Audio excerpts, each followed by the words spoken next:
Alright, this is a tidal creek in Beaufort, South Carolina. And tidal creek ebbs and flows with the in both directions with the tide.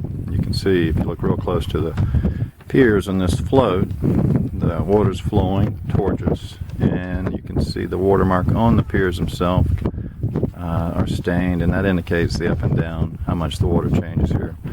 On an average day, probably about 5 feet. And when this creek now is going out, when it gets out, you'll be able to see oyster beds and all that good stuff. This is a major ecosystem in the world.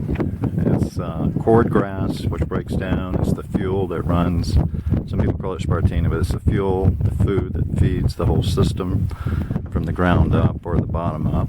And it's full of fish, shellfish. For example, right there in this part, we've got black mussels, we have clams. Oysters actually attach themselves to the piers, to anything hard. I don't know if you can see that down there. These are clams that came out of the marsh. Of course, the clam part's gone. They've been eaten, but that's how, these are large ones.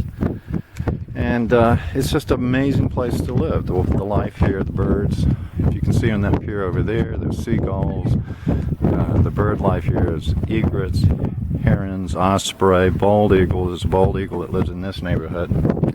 And we have kayakers. This is a Beaufort kayaker here, coming in with her 2 tandem kayaks. Kayaks an Eskimo canoe.